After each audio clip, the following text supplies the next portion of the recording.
Hey, welcome back to the Disney Plus Everyday Challenge, and today we have Quints. Yeah, I kind of should have figured out what this was about. It's, it's about quintuplets. It's actually about a girl who suddenly has five siblings show up all at once. Um, yeah, this is not a great movie. It's from 2000, year 2000, an hour and 23 minutes long, and yeah. Uh, it's a sweet girl, lovely girl. She basically talks to us the entire time. She narrates the entire film for the most part. Um, she talks to us like we're all like 10, and maybe that's the audience. I'm thinking would be watching this. And by the way, you really think about this. Unless you watched it with me, I'm willing to bet I'm the only person who has watched Quints on Disney Plus. Think about that. There, you got Mandalorian. We got Onward. We got a zillion other things to watch. Who's looking up Quints? Nobody. Me. I'm the one who watched Quints. And again, unless you watched it with me when I suggested it last night when it was picked, guess what? We're the only people who've watched Quints on Disney Plus. That's rarefied air right there. So yeah. Anyway, you won't recognize a whole lot of the actors in this. Daniel Roebuck is a character actor that he has been in like a zillion things, pretty much any show you can think of on television, and he's been in plenty of movies too. But any television show you can think of, he's at least done one part, or he's been a regular or recurring or whatever. If you saw him, if he was in this shot right here, you would recognize him if you watched enough television. He's been in everything. So Daniel Roebuck is in it. Elizabeth Moorhead plays her mom. Daniel Roebuck is this girl's dad. Elizabeth Moorhead, she's been in a bunch of stuff too, but for the most part, you're not going to recognize anybody until at the very end. I was just sort of mulling my way through this film. And again, sorry, sweet girl, all grown up now, but she's 14 in this movie, and it's just, I don't like the idea of her just telling me about her day. It's just weird. I'm not her dad. In fact, her dad isn't, she's not too happy with her dad in this movie. I'll explain. But I gotta say this right up front, at the very end of the film, because her parents get Parents of the Year award and have to meet the governor and everything else, the governor is Don Knotts. That redeemed the film for me right there. Not enough to say that it's good, but Don Knotts just speaking and just doing his kind of stuff is... you can't say you've seen every Don Knotts thing if you're a Don Knotts fan without seeing Quints now.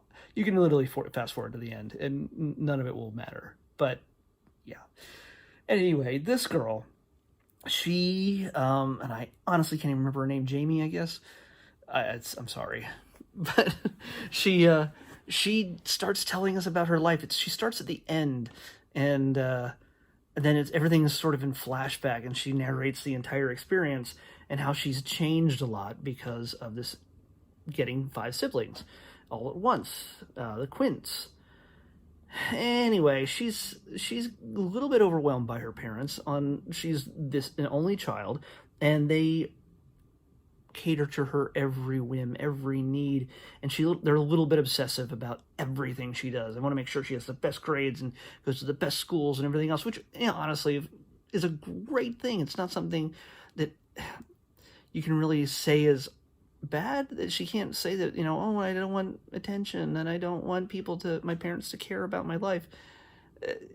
She feels kind of crappy about that at first, but in reality, yeah, I think she's just a little bit overwhelmed by their attention.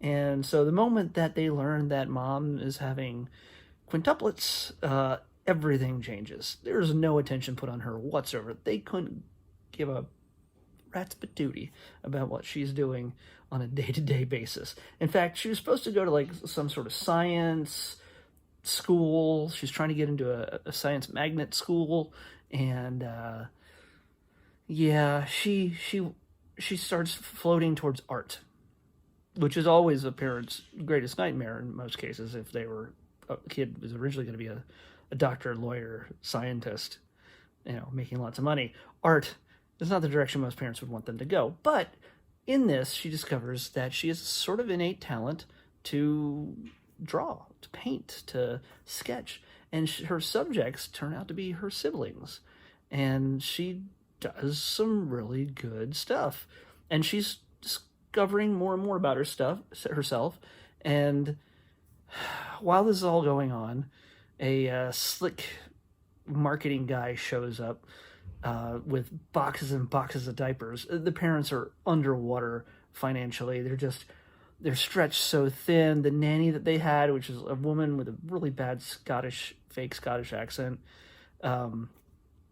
becomes overwhelmed with all five of the kids, and she quits. They have all sorts of problems, but eventually this guy shows up and says, "Here's all the diapers you can ever use, and we're gonna make the babies famous and take them all over, and you're gonna be the face of our brand and everything else." So they make a contract with this guy, and it really lightens their load, but he kind of is demanding about how the kids appear, how often they appear, what they do, and pretty much pushing Jamie out of the picture, pushing the girl right here out of the picture, and she feels completely ignored.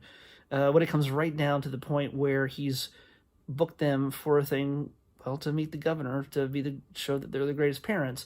It happens, the parents of the year. It happens to be on the same night as her big art gallery competition or something or other happening at the same time, the same night. And as you can figure how it goes, there's a little bit of tension, crying. She wants their attention. She misses their attention, or at least just caring. It seems like they don't care. And they didn't even give a second thought about going to her thing. They just wanted to do their award thing. They're very excited about it. But again, as you can figure, everything sort of works out in the end. It's all resolved. But yeah, all this to say that it culminates in them all interacting with Don Knotts. That's all that matters with this movie. That's it. Don Knotts. So,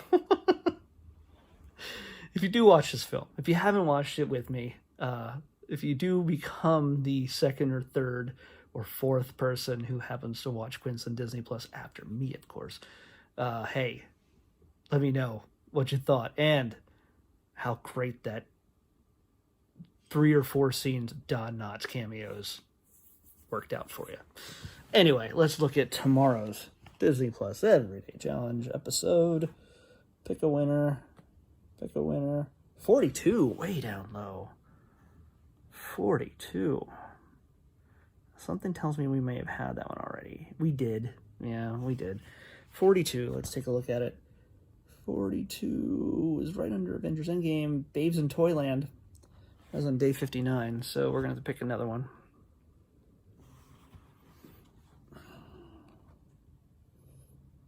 $6.29, going in the opposite direction. This also seems familiar, but we'll see. Yeah, we did. Here, I'll show you. $6.29, we had... let's see, $6.29 was... The Living Desert. Yeah. I think, yeah. The Living Desert, yeah. Man, we're getting a lot of repeats in this. Okay, here we go. Let's try this again. $3.92. We've had $3.92. I'm pretty sure. Just the other day, in fact, it feels like it. $3.92. Yeah, we had it. It's the one right there. It's National... No, it was not the other day, but it was National Treasure. That was on day 71. 3. Let's try a fourth time. Come on. pick some new numbers. There's 786 to choose from or whatever. 609. 609. We're bouncing back and forth. 609. All right, finally. Hey, we got a series, and I think it's an animated series. This is not the original 1970s one. We got The Incredible Hulk from 1996. The animated series, The Incredible Hulk. So yeah, you know what? I don't think I ever really watched that back in the day. I was a little bit, again, too grown up and not watching cartoons on Saturday morning. Yeah, at least I pretended I was. Who knows? Anyway, The Incredible Hulk on the Disney Plus Everyday Challenge from 1996. It's the series. It's not a movie or anything else, so make sure you grab that when you look it up on the Disney Plus Everyday Challenge. We'll see you tomorrow.